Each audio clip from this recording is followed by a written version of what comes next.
questions for you from us. Thank you so much. This is from our assignment that lecturer give us.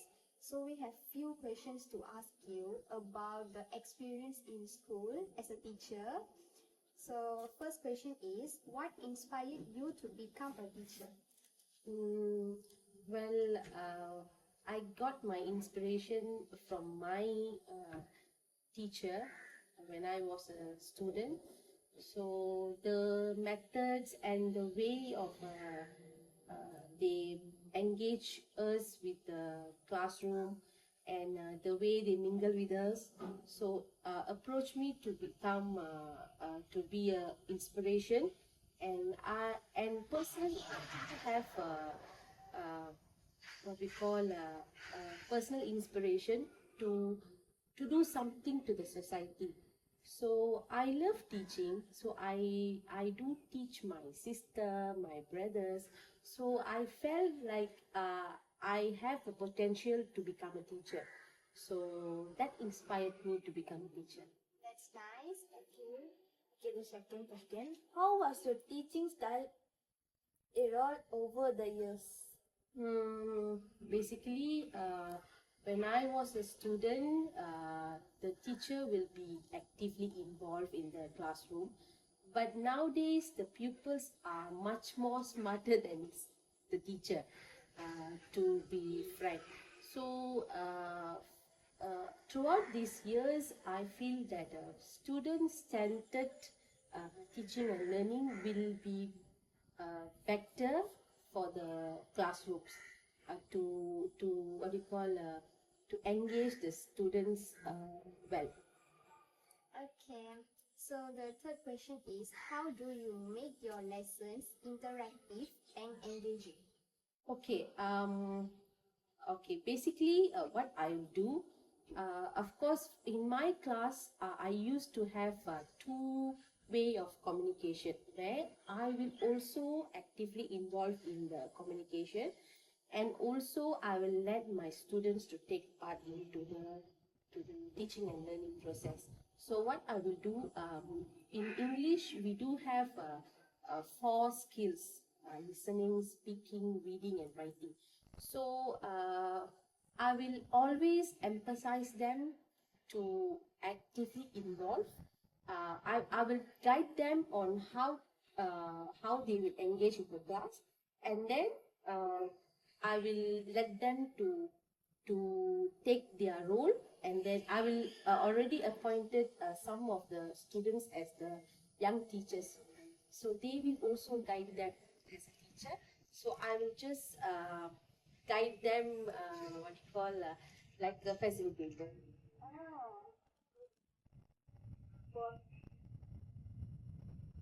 Can you share an example of a lesson that went really well and why? In the lesson. Example of lesson that went really well and why? Of course, if you want me to tell, if it's a very actively involved lesson, that we definitely, when you engage them with a group work or pair work, where they used to communicate with the peers. Even normally we do have a mixed ability classroom, so where not all the kids are very actively. So with this group activity, we can ask the what you call the inactive kids to participate. If not, they will be still passive, and the dominating kids will be still dominating the classroom. So what we do, we will separate them accordingly. So we will let all the what you call these active students who are dominating students, especially, we will put them into the groups, and then we will ask them. We will train them as a young teachers, so that they become a teacher for their group, and then they will guide them to be active in their group. So what I feel that these group activities will be a best choice, if you ask me, to become a wonderful class. Okay, that's nice. So they will learn Yes, because if you can see, peer teaching is much more effective in the classroom compared to the teacher to them. Their peer teach to them, they will feel comfortable and they will learn better. That's based on my experience. I feel that.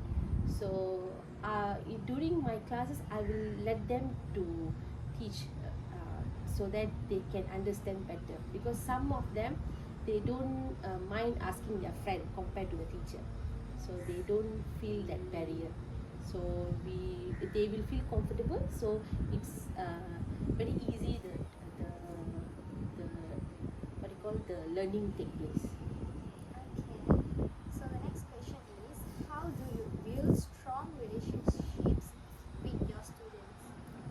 Yes, as you can see, I do have group activities, and then what do you call, a peer-to-peer communication. So these are the things that make me more what do you call, very strong bonding with them, because they like the lesson. So indirectly they will be very close to me, because we don't really focus on individual or teacher-centered lesson. So it's basically full with the students active class. So they like this lesson. So indirectly they will be connected to me. So they love to be in the English class. So the bonding is there. Okay. What advice will you give to someone just starting their teaching career? Okay, my advice is don't fix yourself that you wanted to be like this, because nowadays the kids are getting smarter and smarter. So we also have to improve ourselves. We have to have that will to accept new things. So we cannot just stick on the old styles, and then we have to change ourselves accordingly. So nowadays they are focusing on the ICT, AI, and all that. So we also have to what do you call, improve ourselves as well. So we cannot be still looking into the old textbook styles and all that. So we have to improve ourselves accordingly to the trend.